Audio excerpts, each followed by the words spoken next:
Hi there, and welcome to the Skylight Books Author Reading Series. You can find out about this and all of our author events at www.skylightbooks.com. At our website, you can also browse our inventory as well as order books online. And don't be afraid to follow us on Twitter or even be our friend at facebook.com. If you'd like to talk to a real person, we can be reached at 323-660-1175. Thanks for listening and enjoy. Corita Kent, being a rebel nun, and all kinds of other sort of sordid stories from the 1960s and beyond. So we will start with, I'm going to have to read these bios, even though... Well, so I know, let's put it this way, I know some of these ladies I've known for some time, and some of these ladies I've just met tonight. We'll start with one who I just met tonight, who is Liz Mahoney, who's on the end, IHM.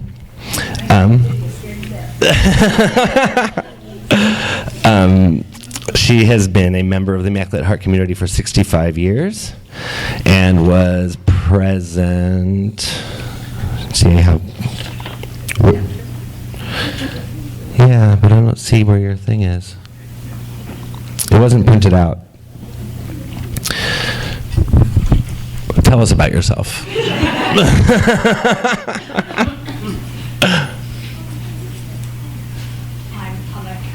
I'm a Californian. Who is not on? Here, let's tell you. On. There it is. I'm Liz Mahoney. I used to be Sister Vincent de Paul. My friends and community called me Rags and Bags for the St. Vincent de Paul Society. But that was a good laugh, and it was a good life. I entered in 1945 when I was 17 years of age. I had gone to the Immaculate Heart community. My father had wanted me to be a Immaculate Heart sister, and I rebelled. And so he set me up to go to Immaculate Heart College. And after a few months there, I realized that I was flunking because I'd come from a little high school that had only 9 students in the senior year, and I'd never written anything. So I was fearful that I might get rejected everywhere after this experience. So I said to God one day at the chapel, I need to talk to Sister Magdalene Mary, who was very influential with Corita too, because I said, if I'm to be in this community, I'm going to walk out that chapel door and I'm going to walk into Magdalene Mary. And I did. And she had me in the convent in 2 weeks. And I've been there now for 65 years. And much of that has to do with the fact of being around the art department. Just not to interrupt you, but no, Magdalene Mary was, would you say, a mentor of Corita's? She was the head of the art department when Corita came to start teaching there. Impresario, yeah. And I'm sure she'll come up quite a bit in this conversation. Oh, she will. She was quite a character. Okay, well, wait, how do you guys like it? Would you prefer that everybody introduce themselves, or should I read the bios? Themselves. Okay, Nan. Hi. Well, hello, everyone. I'm Nan Dean Cano, and I am not a member of the Immaculate Heart community. But my life and heart has been with it ever since I went to Immaculate Heart College. I entered the college as kind of a naive young Catholic girl, and it was the best thing that ever happened in my life. It's shaped my entire life, my moral stance, my political views, my community and global commitments all came from the wonderful years on the Hill. And those were wonderful times. We were talking at dinner that, to me, it just seemed the wonderful times I was in 63, 66, and 67. But we were in such a turmoil politically. We were confronting civil rights when I was there, Vietnam, and all of the consciousness of Corita and the art filtered into us as thinking young women. And I remember Sister Richard, now deceased, was my philosophy teacher, and in freshman year, sitting in her lecture, and we'd read her homework. She said, read Plato. I read Plato and showed up, and she started asking questions. Well, it had never occurred to me that I would have to actually think. And she said, do you have any thoughts? And I thought, well, this is a new requirement. And it all started there. You know, it was just one wonderful adventure after another. And the great gift of my life is that these women have been my friends for more than 40 years. Next up is Helen Kelly.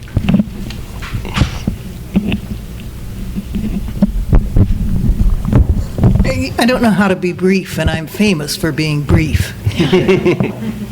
Brevity is my long suit. And, I entered the community the same year that Liz Mahoney did. I was an older woman. I had been to college, and it all seemed wonderful. The first year in the novitiate was, for me, the best, sort of, in a way, in my life. And we had some studying to do. We had a lot of housekeeping to do, a lot of raking of leaves in a spectacular place. If you haven't been to the Casa de Maria Retreat Center in Santa Barbara, you should treat yourself. It's a beautiful place, both to see and to experience. And I taught for several years, went to graduate school for several years, came back and taught at the college. And in '63, I was named president. Those were the good old days when there was no such thing as a search for a president. You just got assigned. And I was in that position for 14 years, from '63 to '77. During which time there were many sea changes. Corita is referred to as the rebel nun. I think that comes from a cover of Newsweek or Time or something or other like that. And I want to counter that notion. She was very much one of us, outstanding in more ways than most of us were. And we got thought of as rebels when, as a matter of fact, we got caught in a situation in which we were, I won't go into the whole church history. Brief, Helen, brief. Anyway, after the Second Vatican Council, how many of you even knew that there was a Second Vatican Council? To how many of you did it make a difference? Yeah.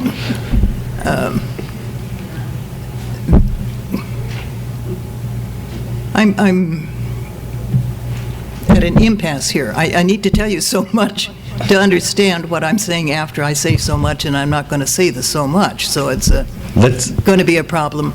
Anyway, the Vatican Council II was a call to wake up, get into the 21st century, the 20th century before it was gone. We took it very seriously. And the Pope that followed, John the 23rd, called for every religious community to have a special meeting to bring themselves up to date, to get rid of a lot of the old customs, get back in the spirit of the founder. And we did it, and I think we did it with great style, and Corita was a great help in all of our deliberations. But in the end, the incumbent cardinal here didn't like anything of what we were doing. So we were sort of rebelling against a cardinal who was rebelling against the church. That's the neatest way I can summarize it. We were very nice girls.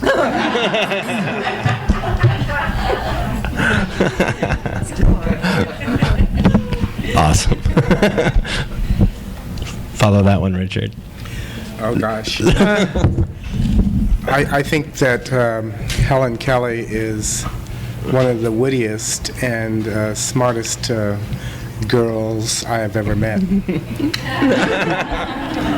I needed that. In I guess it was 1964 to 65, I was seeing Container Corporations by Corita ads in Time Magazine, Newsweek, I think Life a couple of times too.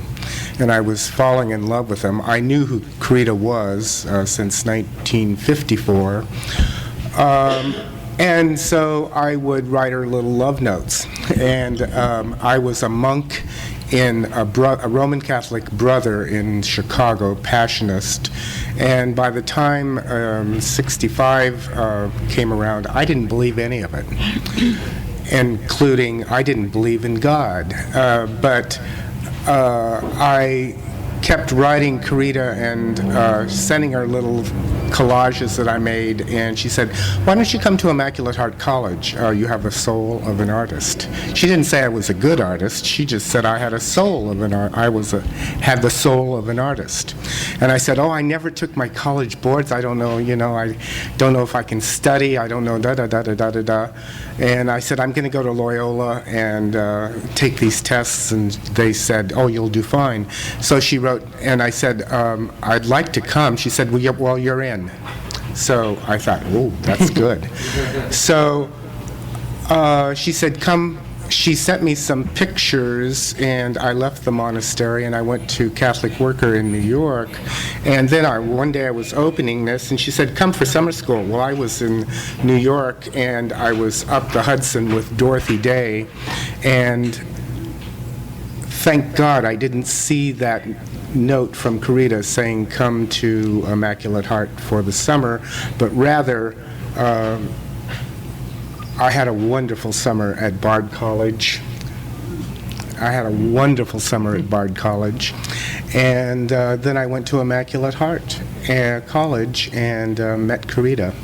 And Corita was an interesting bag of beans. And I met all of these people, Jan, Lenore, Helen, and you were there too. I recognized your face, and I recognized your face too, and a lot of you in the audience, and it was the greatest experience of my life because I love to name drop. I have met a lot of very important people because I went to Immaculate Heart. I'm sorry my partner, David Meckelberg, isn't here tonight. Corita, when she left to move to Boston, she asked David to to teach all of her classes, and he did a bang-up job following, and he said, "Okay." So he did it. And there was a reason why she asked him, because she knew he was damn good. Yeah. Oh, you got that. I'm Lenore Navarro Dowling, and I was educated by the Sisters of the Immaculate Heart in elementary and high school and 1 year of college. I entered the community 60 years ago and taught at Immaculate Heart College. Kelly was my boss. From 61 until the college closed in 80. I was a student of Corita's. I was a friend and colleague. I was in the art department. When I came back from Columbia University with an MFA, I joined the art department and started film classes. And when Corita left in 68, she told me she was going on a sabbatical, and I said, "Okay, I'll carry on." Corita didn't come back from sabbatical, so I headed up the art department, and we carried on her tradition with great love and joy. Well said. I'm Jan Stewart, and I was, in 58, I had a 2-year-old and a 3-year and a 5-year-old. 3 years. Okay. And I had majored in art, and it was a different life. My neighbor, Alma Sean, was a designer, the chief designer for Neiman Marcus, when they were famous with their packaging. And she kept saying, "You've got to go to Immaculate Heart. There's Sister Magdalene Mary and Sister Corita." And I kept saying, "How can I? I've got these babies." One Saturday, Alma came, And she had a cleaning lady, a bag of groceries. And she said, I'm staying with your kids, and this is your tuition paid for. Go. And so I went, and I never left. I mean, I left physically, but not in the heart. Thank you. Well, now you guys have met everyone. Now you understand why I was so intimidated to chair this panel. I'm okay. It seems like So there was a lot of history. Can you guys, everything okay? Yeah, there was a lot of history that was kind of referred to as everybody introduced themselves, which is great. I had some questions laid out, and you kind of touched on all of them.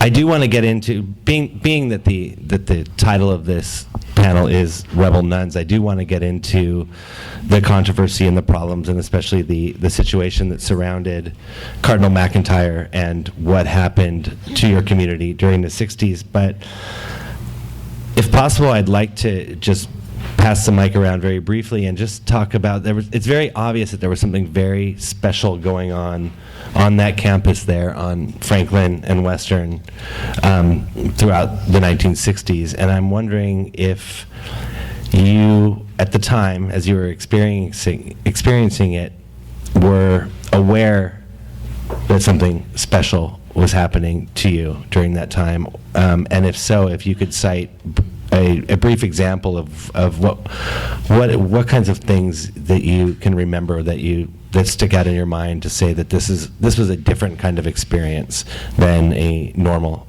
art college. It's okay? Very. Yeah? Do you want to start? No?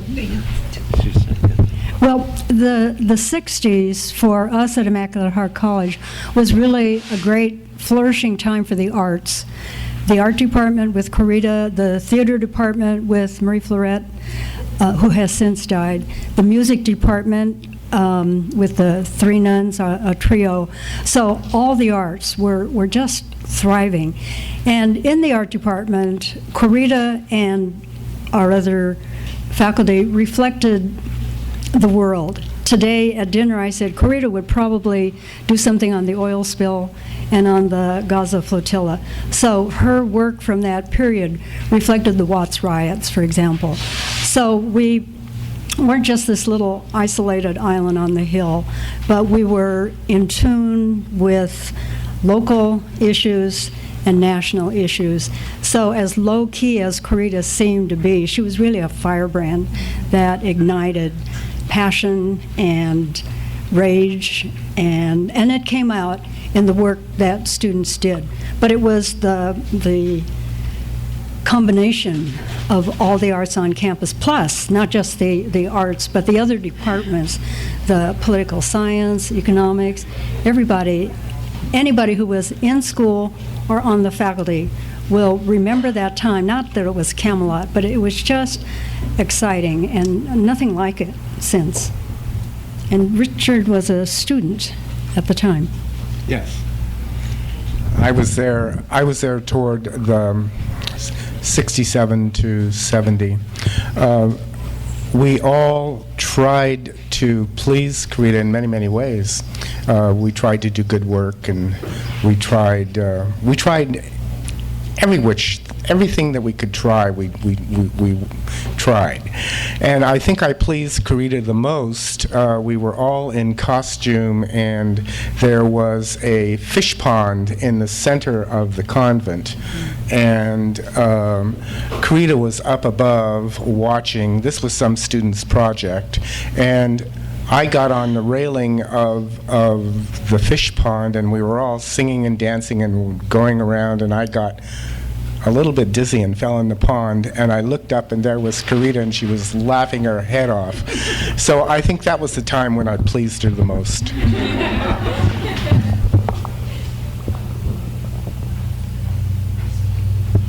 This is like going through a big trunk on the eve of moving.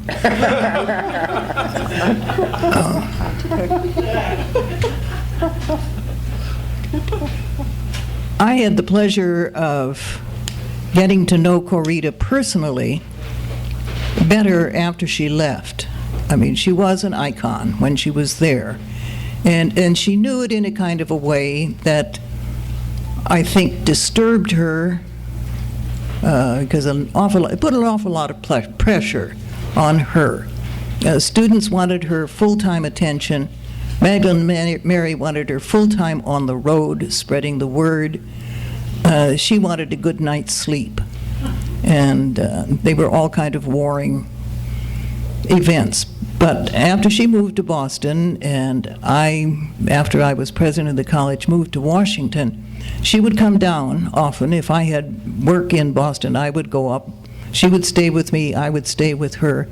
We had the kind of conversation that conventual life did not nourish. We didn't have a schedule. We didn't have to be in chapel. We didn't have to eat community fare at a uniform hour. We just enjoyed one another, and I count that as one of many treasures in my life, to have had that. One thing in the Los Feliz part of the story, one time when she came out, after I had moved back to LA, I took her to dinner at the Los Feliz Inn. I don't know whether you remember the Los Feliz Inn. I forget what its name is now. Right across Hillhurst from what was the Brown Derby, what was Michael's, what is Louise's. Very nice. It was the upscalest of the restaurants in the Los Feliz area. And there were 3 women who were having dinner at the same time we were. They ordered a special kind of dessert coffee, Cafe Diablo, which involved peeling an orange around and around and around and around it, holding it up and pouring a little brandy down it and lighting it up. And she said, "We have to order one of those. Those women didn't watch that work of art for a minute."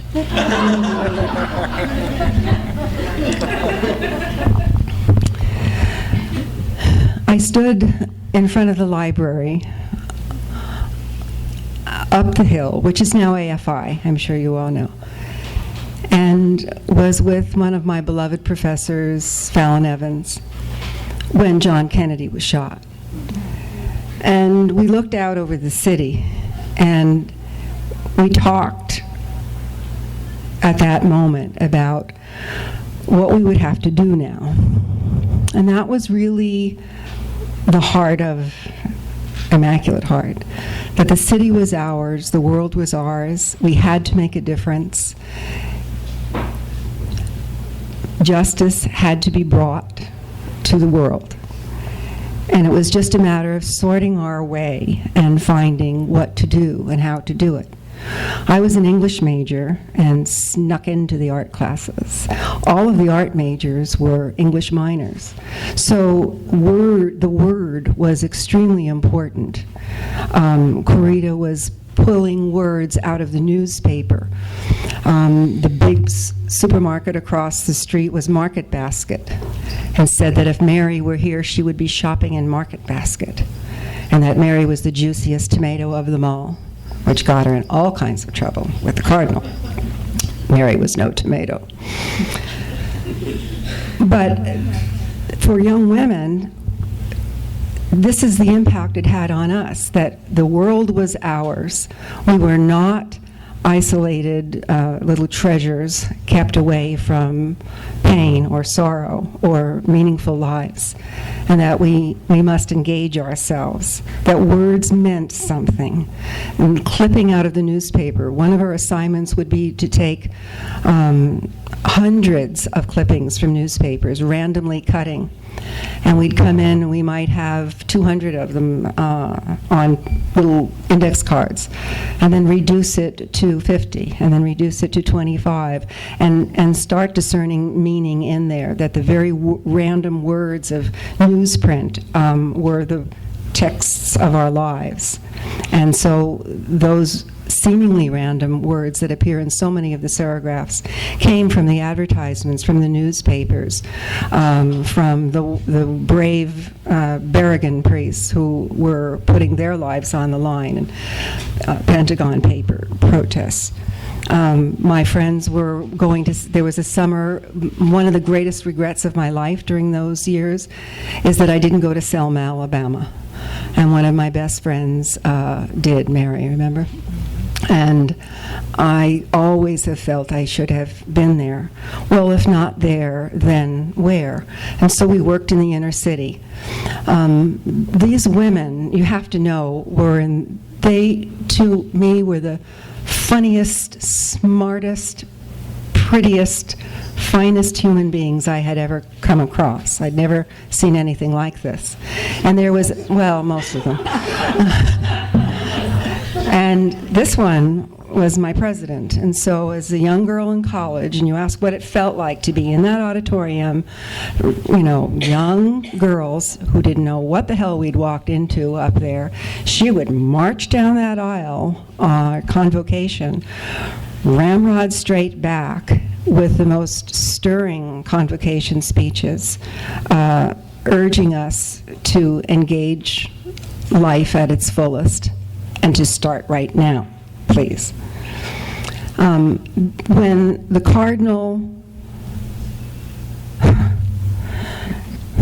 chose his path of destruction of this incredible institution and community of women who simply wanted to work in the streets of Los Angeles, pray at reasonable hours, wear sensible clothing, and do God's work in the world, which is so commonplace with all of our wonderful religious communities now. They were just ready then. You have to know there wasn't a glimmer of this on campus. It was held with, they must have been weeping all night, but it wasn't politicized. I always really admired that element, Helen, that classes went on and events occurred and we learned and worked and worked and worked. But this was not brought forward to us until, and I encourage you to read Anita Caspari's book, who was Reverend Mother Humiliata at the time, Witness to Integrity. I was shocked when I read that book because I lived it. I was there. The dates, the times, it was me. I was in those rooms and didn't know the anguish. So there's a great sense of strength and dignity in that. And so when you're trained with women like that, it's a lifelong challenge to live up to it. I taught then my whole life, recently retired. And one lingering influence this was one of the books, Corita's Rules. And you've all gone to high schools and schools where, there are standards and you have to have certain classroom rules and this is what you have to do. Well, my rules for 30 years in the classroom were these. Simple things like find a place you trust and then try trusting for a while. General duties of a teacher, pull everything out of your students. Nothing is a mistake. There's no win and no fail. There's only make. The only rule is work. If you work, it will lead to something. It's the people who do all of the work, all of the time, who eventually catch on to things. These are my rules. And then I had an opportunity a few years ago to write a book in collaboration with my brother, who's the photographer John Dean in New York. And it was about Martha Graham, great creative force of the 20th century. And the company had been in lean years because of litigation on who owned Martha's works after she died in '91. And when the company came back to life, John, my brother, said, "You need a book." And they said, "Well, we don't know who to devote it to." And he said, "Well, my sister is a writer." And I am. I had a column in the LA Times for some time and had written essays. And remember, Lenore, you had me do an article too. But it was a great opportunity. We were given full access to the company for a couple of years. And so the book Acts of Light about Martha Graham came to life. Well, I was given one of the great American women to study and her now existing company. How to do that, how to structure it. And this is the tie back to my wonderful Immaculate Heart and to Corita, that beauty is around you. It's as simple as a bare foot on a stage, which was Martha Graham. And the stories she told were women's stories. So this book is structured around women's voices. Voices of courage, of sorrow, of the archetypal voices of Phaedra, of Medea, of Jocasta, of Eve, and of Mary. Mary is in this book too. So there are a million stories like that. I mean, to have gone to that college in those years, I think really was a Camelot time. And it has stirred the lives of all of us who were privileged enough to be there. So I hope that gave you a little bit of sense of what it felt like to be there, that you were really commissioned to do more. Well, I come at it at a different position. The college for us was how we learned how to teach and how to educate. So all that they're talking of experiencing, we were experiencing on Saturdays, classes, and all summer. And then we taught all through the year. And of course, that was one of the things when we wrote our treatise about the changes of Vatican II. We wrote quite a stance about education and how we would work in the schools. I've had as many as 83 children in one classroom, and they taught me more than I taught them. And it was a marvelous experience in life, because children will teach if you give them. I said to them one day, I'm not going to go crazy. What's wrong? We've got to figure out how to survive. And they said, if you give us, when you get angry, your cheeks shake. And so we were in this, this little habit that they were, and I was eating, because simply I was eating myself to death, because that's all that was seemingly pleasurable at that time. And they shook. And so they were setting me up every day to do this. And I said, well, what are we going to do? And they said, well, if you'll give us Friday afternoon for a talent show, we'll give you the week. And it was a deal. I could work through the year then. We really made it work. But I had to turn to them, because I wasn't prepared. I was 19 years of age when I walked into a classroom with little if no preparation. And we said that was unjust, and we did not believe in it.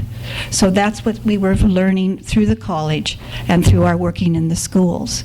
We said we had to have adequate class sizes, we had to have adequate budgets, and no one would go into the classroom unless they were prepared to be teachers. That was the only, and the Cardinal was just furious when, and it's in the book, where he said that you don't tell the boss how to run the business. And he fired us right on that spot. And that was in 1968. And after that firing, there were 28 schools in the Archdiocese of Los Angeles that we left. I was principal of Blessed Sacrament School, Hollywood, at that time. And we had no house, we had no cars, we had no money. And the parishioners gave showers for us, so we knew what it was to survive. And in the meantime, you're always going to college. College, classroom, and a challenge of survival. And God's been very good to us, because we could laugh. That's one thing our community has always been, to know how to give a party and to laugh. It's true. We would have just, even in the novitiate, when I think you're supposed to be scared to death, we used to laugh a lot. We got into big trouble for this. But it's survival. If you believe in women, which we really were taught that the strength is within us to do a lot, that we can make it work. And the public schools were quite anxious to have us. I mean, I was immediately went into Los Angeles City schools. Quite a few of us did, because they knew we'd been well trained by then, because I had my master's and had been a principal. So, but the college, not that college, our college was where we received our educations. And there was one of the most wonderful women that I ever experienced in education. Her name was Sister Elizabeth Ann. She was known as Agnes Flynn. She was an absolute leader in education. You went all the way. She'd come to our schools and help us when we had troubles. She saw to it that you were given a master's in administration and your credentialing and all. She was just wonderful. So we were educators, and I believe it was because we had a college to train us to be educators. So that was my part of the college. One P.S. Okay. When I graduated, now this is the time of the Peace Corps and the whole thrust in our society, underscored with the civil rights movement, was a time of generous giving. And so when I graduated, this philosophy that women were strong and important and intelligent, and that we needed highly educated women in the religious community in the schools really struck home with some of us. And so the community had formed something called the Service Corps. So my first year in teaching, I earned $100 a month and lived in the convent, really. It was the top floor of the dorm, and I took the place of a sister for a year. I mean, make it clear, I am not part of the community. But no, I didn't sign that paper. So a nun, a sister, could go. You know, you've heard Columbia, and we had sisters going to major universities in the United States and even Oxford.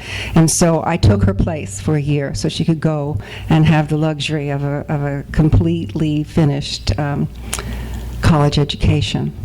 And what fun it was. I'd come home at night from my dates, and Sister Marianne Cortona would be waiting up for me, and she'd fix me a steak. She'd say, "Tell me all about it." Thanks. Now we're all tied up again. Yeah. Real quickly, going back to the rules that you were reading before, just something that came up at dinner. Richard was in fact involved in the creation and the formulation of those rules, correct? Yes.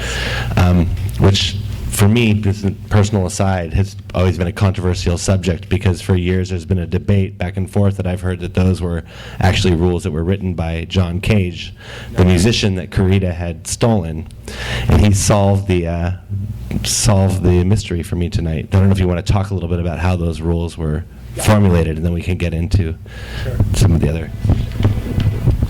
The rules were written in 2 art structure classes with Corita and all of the students.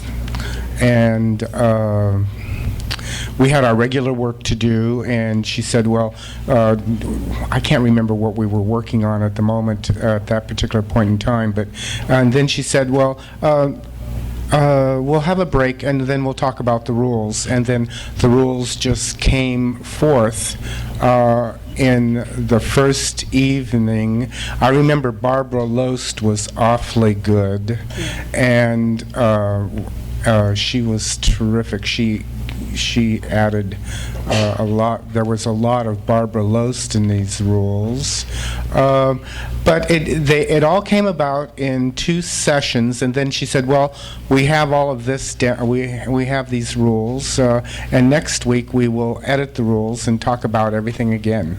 So that's how it happened, and it was spontaneous, and it was fun, and there was a lot of. It was just fun.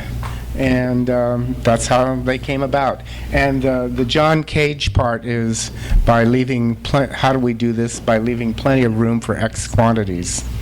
And I wish I met John Cage once at the Whitney Museum in New York, and I wish I had the presence of mind to mention these rules, but I did not.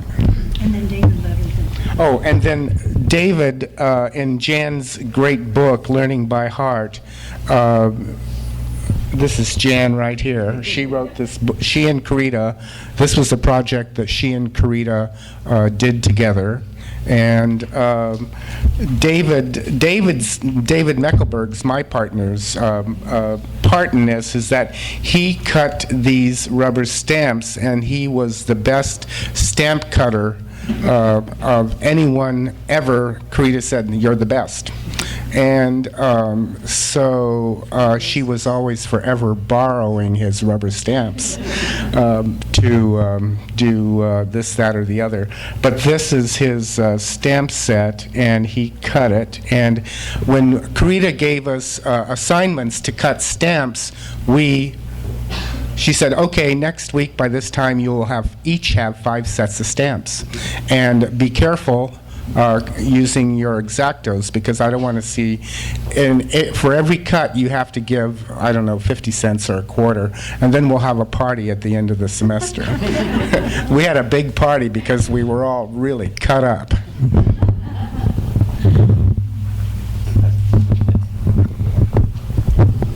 Let's get into a little bit more about what happened with the Archdiocese and Cardinal McIntyre, and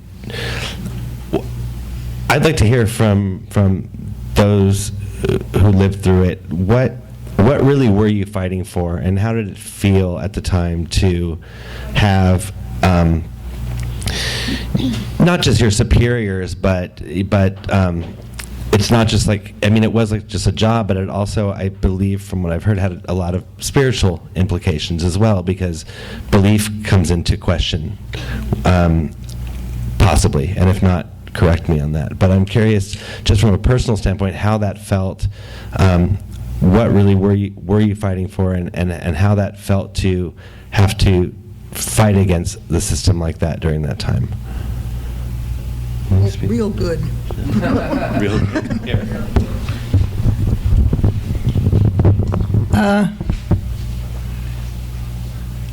Well, the great benefit of this having happened when it did was that it happened 40 years ago when we were all 40 years younger. And if you don't think that makes a monumental difference, wait until you are 40 years older than you are today. I think, speaking for myself, that's all I can speak for. Often I try to speak for others, but it doesn't work. For myself, I found the times stimulating, angering, certainly. The 40 intervening years haven't done much to shake my conviction that the church is much more Roman than Christian, and that it lives by laws that cannot find their home in the Scripture, and that we were engaged in a mighty work of reformation. We didn't have 95 theses, but we did what we could. And I think we've already mentioned the things, the fact that people were working under unfair and unjust situations. I had begun to feel that the convent system, which was so ideal for me, I mean, so many decisions were made for me, and I didn't experience them as hostile. Putting on the same kind of clothes every day was such a liberation, and so much so that I now put on pretty much the same clothes every day.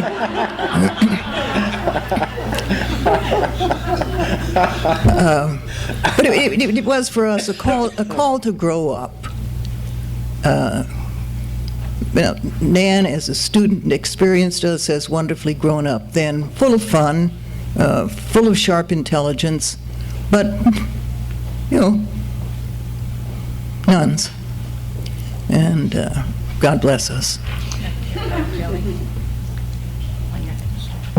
Yeah, when I'm finished. It was, people have even thought, members who were of the community at the time, said what we were really engaging in was a job action.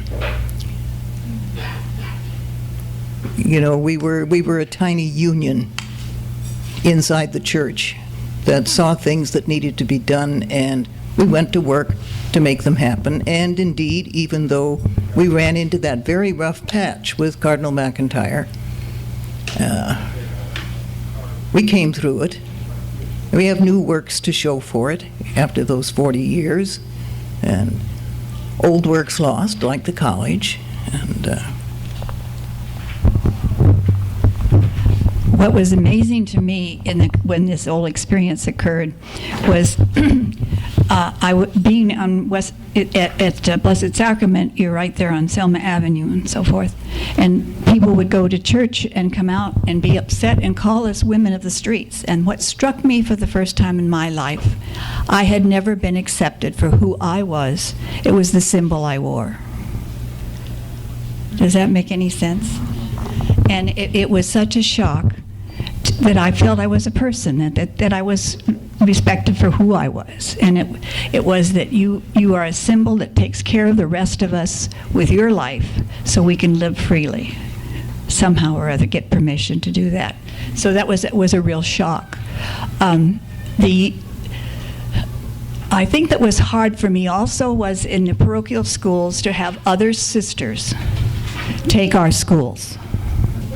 If we had together done a work stoppage of that kind, when he fired us, if the rest of them would have said we wouldn't go into the schools, I think that would have made something different, but they didn't.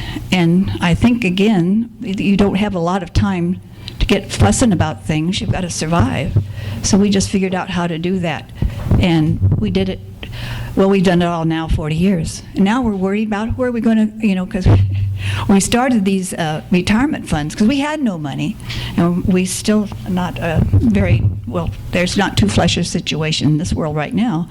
But we had to figure out we were told at the time that we made the decision that we were expected to care for ourselves in old age. So now we're looking to say, now how are we going to survive with style from now on? Because now I'm 82. So there's chances and still changes. But my parents were terribly accepting of me. I don't think too many of our parents found this hard because you did have to grow up. And at one point I was made a superior. I want to tell you, that's the craziest job I ever had. I went to the Mother General and I said to her, I don't want this job. This is ridiculous. If adults can't make decisions without my helping them make them, I don't want it. And she said, well, that's too bad. You've got it and you've got to keep it. So I had it. But there was the things that you were constantly learning about growing up, really. I think Kelly Hughes put that together in a good way. The day that I was teaching at Immaculate Heart High School, which thank goodness is still a wonderful, flourishing place. The day that the sisters came downstairs in dresses and in full lay clothing, the other lay faculty, we said we could be nude today and no one would notice us because there was such a fascination. But we had all helped them get a little bit of makeup here and there, hairdos, dresses, clothing was shared so that they could step out and be the beautiful women that they are. But we were friends with them struggling to begin life in LA, how to write a check, mysteries to be solved right away. And one irony in all of this is, when I see the abuses in the Catholic Church today, I'm afraid it just doesn't astonish me. I've seen the abuse of power. I've seen people with bizarre senses of entitlement. And the years we were together were marked by such a deep spirituality into true Christianity that it always puzzled me that it wasn't evident. The boxes we made for Mary's Day, the banners that we carried were Mary, were Christ, were the essence of our faith, displayed for all to come and see and join and taste, as Corita would say, taste the wonder bread. And it was this deeply spiritual. In my life, since I've left there, I have never had the deep sense of truly meaningful liturgy and the depth of spirituality that I experienced in those masses and in the Forbidden Home masses and all the other things that we did. But it's had lingering, echoing bells of effect through the years. It's made it harder to love this church. Let's use both mics so that... Sure. I was thinking to possibly open this up for questions, so if anybody has questions right now. Would that be okay with all you guys? Yes? Yeah. Does anybody have a question? Yeah? Might just shout it out? Yeah, you might have just shouted it out, yeah. In the church hierarchy, women are such secondary players. As nuns, I would have thought that you would have bought into that secondary status. So my question to you is, how did you find the resolve? Because I know there was controversy within your community as to the direction you were taking. I know some disagreed and didn't continue with you. I know there were letters to the Pope. I mean, I know that this was, many years in the controversy and your decision, and you gave up so much. So how did you find the resolve? Is the underpinning of that resolve in your faith, or was it in your education? Because you were all so wonderfully educated and brilliant women. Am I making sense? It's like you were so stalwart in the face of the hierarchy of the entire church. Do you want to repeat the question? Or you can do it. I think the question is, what accounts for our resolve to do what we did? Was it faith or education? And I would say both, plus solidarity. One can't act alone. Well, some people do act alone, but I think what empowered us was that other members of the community made the resolve for self-determination and with faith and belief in one another, and that we were doing the right thing, we were able to do it. True, there was a lot of controversy. One group remained nuns with vows. We are not nuns. We have no vows. We are now married, single, young and old, of various Christian traditions. And others left because the future was too unknown. How would we get a job? How would we support ourselves? Where would we live? And and many of those who left are still very close to us today and are very dear friends, and still think of themselves as members of community. So it was faith, education, the desire to be self-determining, and because we had leadership at the college and in the community, and we're women, I think that also provided the power within to take a stand and to stand together. Kelly, do you want to answer? Well, I don't have much to say to go beyond that. I emphasize again the fact that we were 40 years younger, and there's a lot of courage that comes out of foolish youth. And well, we did put a great deal of time into this. The trouble with the Cardinal began not long after he arrived in 1948, which was the year that I began teaching at Immaculate Heart High School. And a very close friend of Corita's became president of the college in '51, and she initiated a program called Critics Forum, to which were invited literary critics of current books on Catholic or Christian philosophy, fiction, whatever. Well, it disturbed the Cardinal very much. We should not be reading Graham Greene. We should not be reading even Francois Mauriac. No, shouldn't certainly bring people to the stage to talk about these people in public. And, so the Sister Thecla was being called down to the Cardinal's office. Mother Regina, who was the Mother General, was called down. When I became president, there was a move at the end of '63 on the part of some faculty who put together a statement about what I think at that time was Proposition 1. Was that the one on fair housing? And the Cardinal had not had a word to say about fair housing. So this statement was prepared by philosophers, theology, sociologists on the Church's clear teaching on this. And the intimation was that you don't need a cardinal to tell you what the Church teaches. And he thought that we were saying, no, you don't need the cardinal. We need you, huh? We need you. So I got called down for pointing out church teaching, and I was respectful, and I went home, and the next thing I knew, the Mother General had been called to bring me down.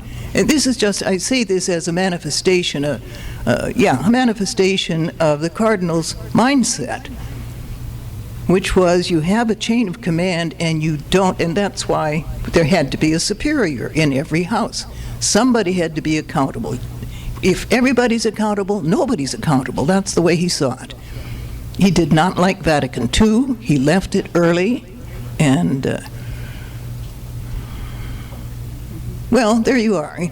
You know, so we were overeducated.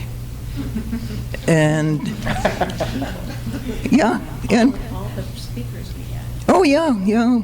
And we did, I must say, we did a fairly good job of right and left. It's true, we had Tom Hayden. We also had Art Snyder, we had John Russolo, we had George Murphy, we had Ronald Reagan, and who? Ray Bradbury came. Well, yes, but I'm talking about the political stripe. And Jerry Brown, our next governor. Yeah. Well, anyway, so read Anita's book. Tell the Skylight people to... They have it. Do you have tons?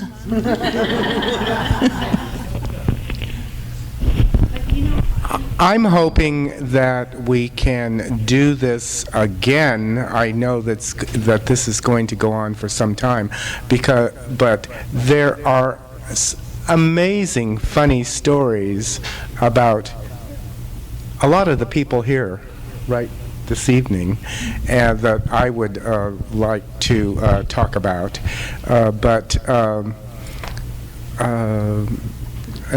Immaculate Heart was the greatest experience of my life and a new beginning, and I am forever grateful, because I wouldn't be here tonight if it hadn't been for my little notes to Corita and her generosity with me. So I have to leave. Sorry. But I hope we can do this again, because there are such funny stories. I have a funny story about Magdalene Mary and Corita. I was in Paris. I was in Paris with a lovely girl, Tracy Cray. Jan knew Tracy, and you knew Tracy, and Helen knew Tracy, and we had gone to Paris with the French Department of Immaculate Heart, and we were near the Sorbonne someplace, and we ran into, on a little side street, this magnificent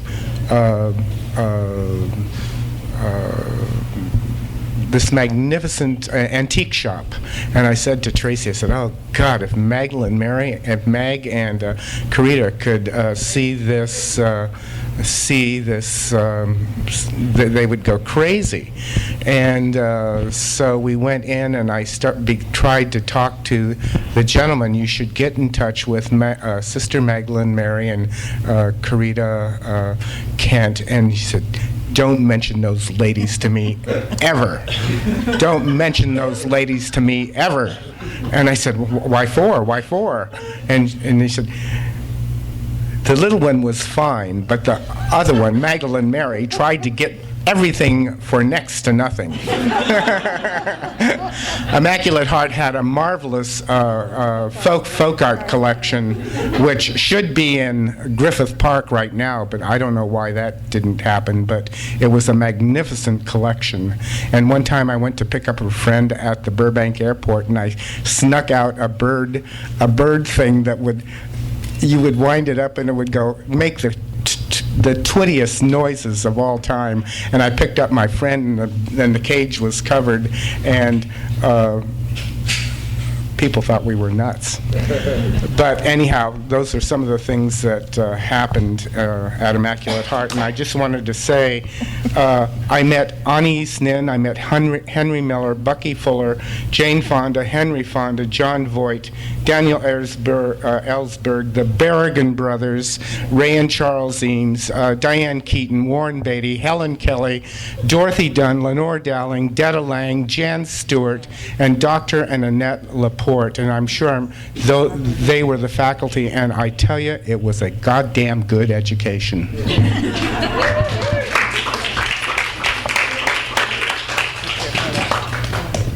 Feeney? Yeah, he's the... Feeney? Fini? Mm-hmm. No, we're not finished. I'm Fini. There's a question. You have another question? Oh, go ahead. I would think you were asking about a question of the spiritual, what gave us the strength?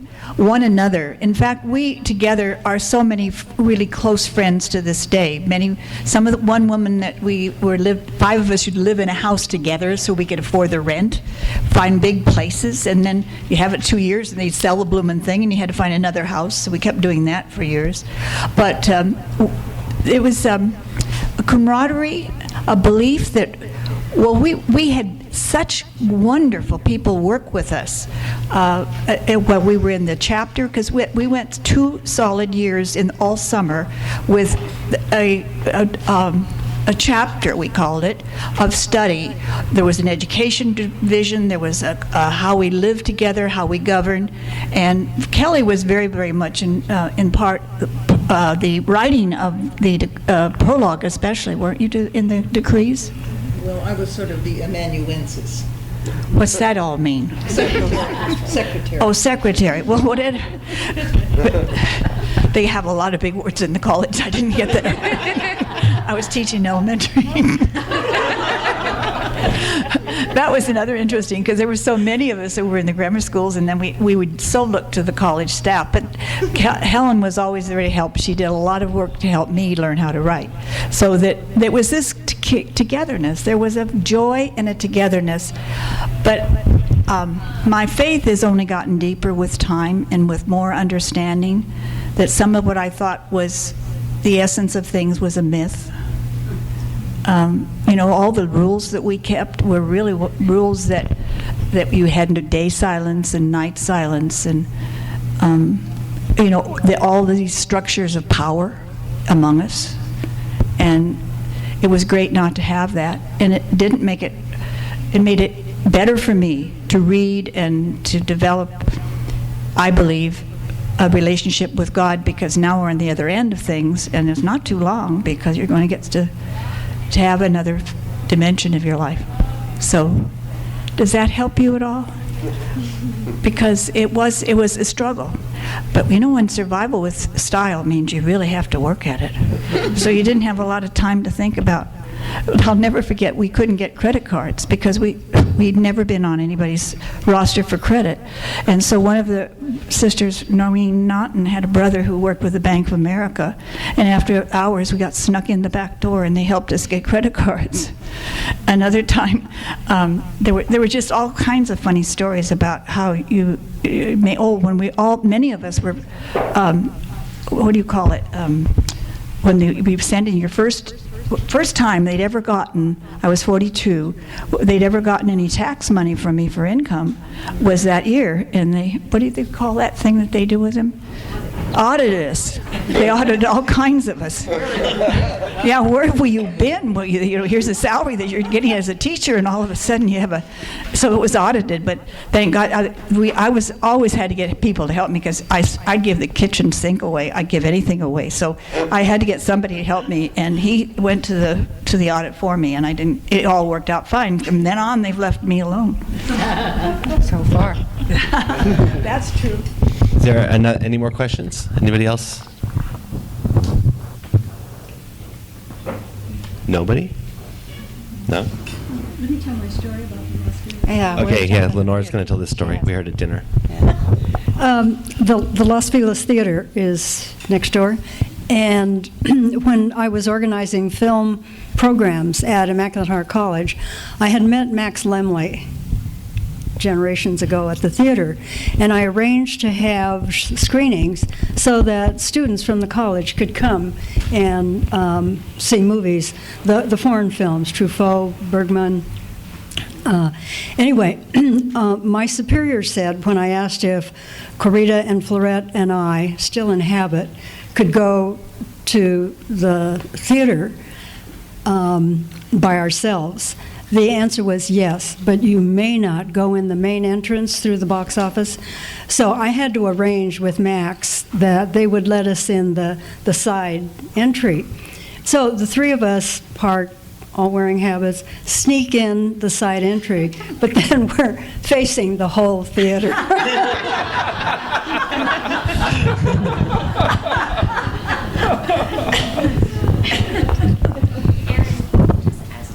Yes. Does anyone know what happened to the folk art collection? Did it stay together, or? The question is, what happened to the folk art collection? It was auctioned. So it went piece by piece. And Magdalene Mary, in her heartache, begged money and tracked down this piece and that piece and the other piece and tried to reconstruct it. But, I mean, the college was desperate for money, and that's why the decision was made. And it didn't make as much money as it should have. It really was a superb, fantastical, comical collection. You could probably find pieces if you went looking. I was going to say, how about Sister Corita's works? Where are those now? Those are, there's the Corita Art, Sasha Carrera is actually in the back, runs the Corita Art Center, which is still at the Immaculate Heart campus on Franklin and Western. There's still quite a few good pieces available. And brochures are at the... And she left all of it to the community. Yeah. Yeah, do any of you know the story behind that request, like how that came about, that she left all the prints to the community? Well, I just never questioned it. It just seemed like something that she would do. I think she left a matching set to UCLA and a set to the community and a good part of her financial estate to the community also. So, you know, there was a sense in which she left and a sense in which she never left. And,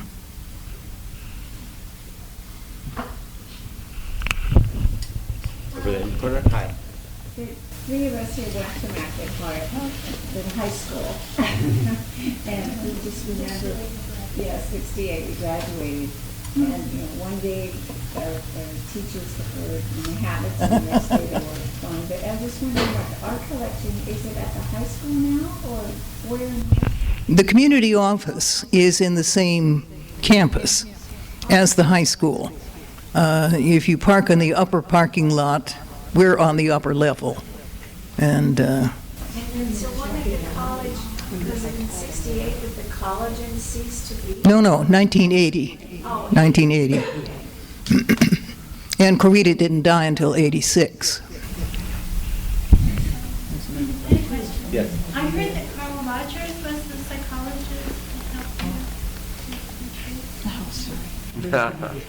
Heard what? The Carl Rogers story. Rogers is the psychologist that worked with the community. Carl Rogers. Well, he didn't exactly work for the community. The question was about Carl Rogers' association with the community and the college. And he was in Western Behavioral Sciences Institute, was that? And Liz was very central to this, engaging him and some of his, well, in my irreverent way, come to think of his acolytes, in managing workshops and so forth to kind of,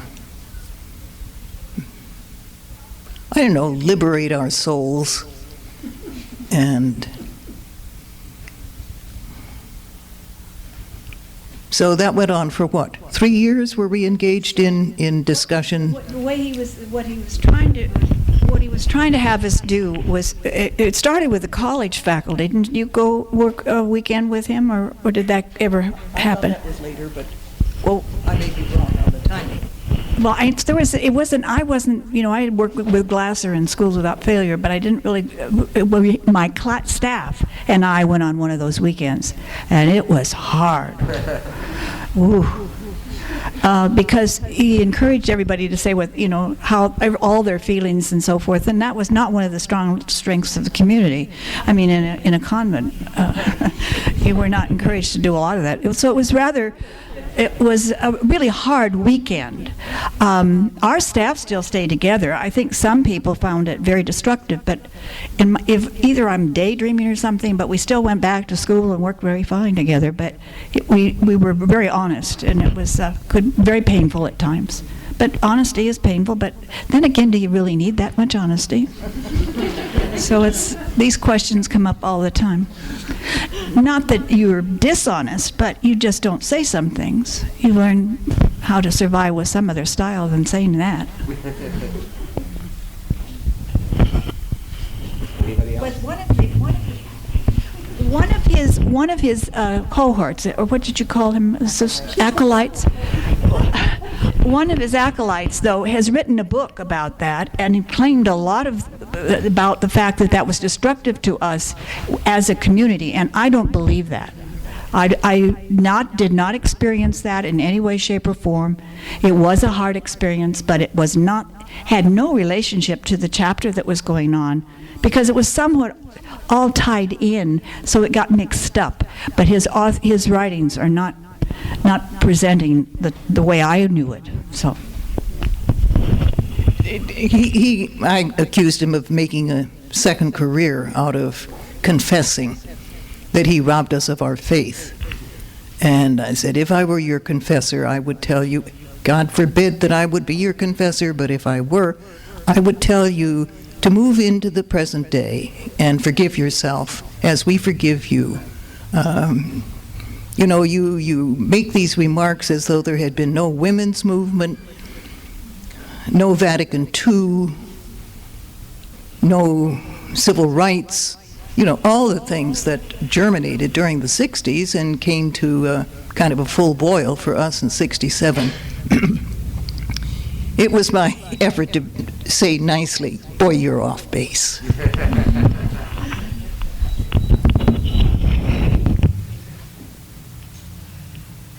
Anybody else? No? Yeah? We did go to the high school. We joined as friends at age 60. And it's amazing how many of us went into education. Did I teach you? Even one of us, she's not here, but she's changing learning styles across America and the world. She loved that book.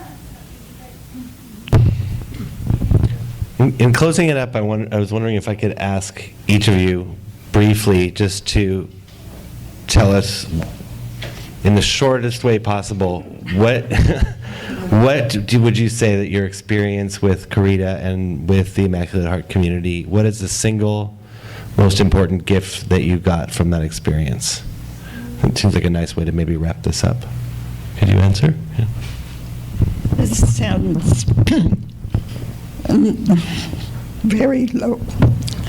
I learned how to work and how to keep working and see from the work I did, see the idea grow and blossom and be.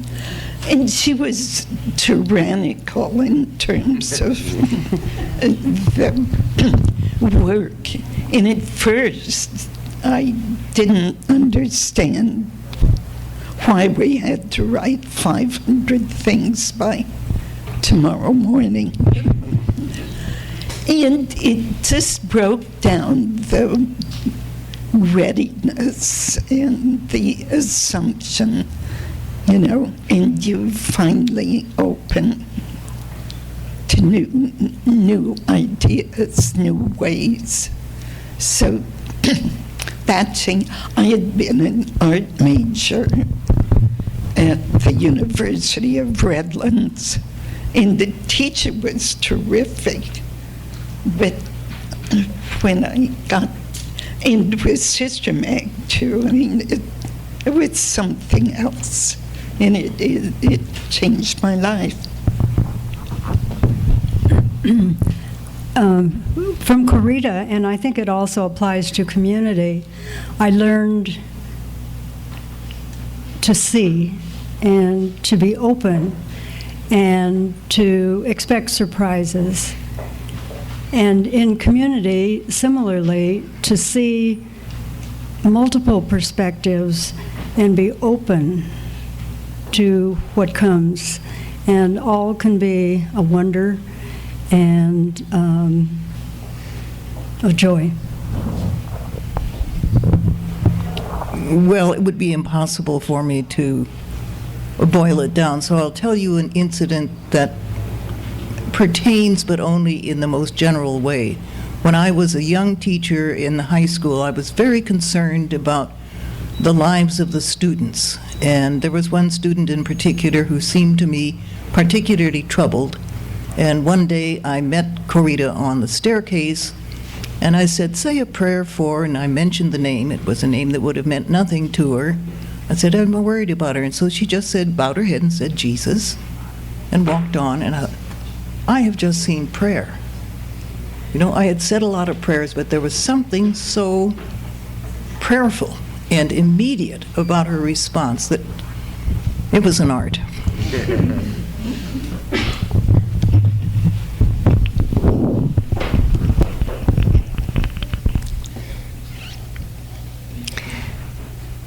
Those years gave me my voice and made me brave and gave me the courage to trust in who I am and the gifts that I have to give.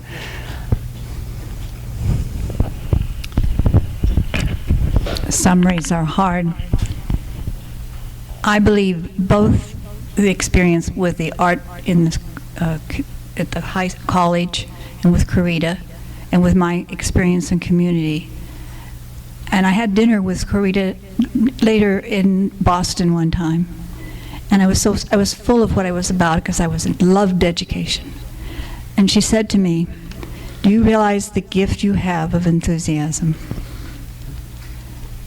And I believe that's what life has been for me because of community, is really optimistic, joyful, and it's still that way. I still like getting up in the morning and living.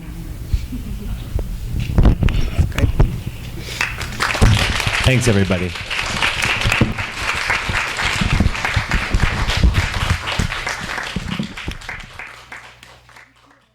You've been listening to the Skylight Books Author Reading Series. Don't forget that you can check out this and all of our great podcasts at skylightbooks.com. Today's music was provided by Ashling and Arlo. You can check them out at MySpace or Facebook or at the iTunes Music Store. Thank you for stopping by, and we hope to see you soon.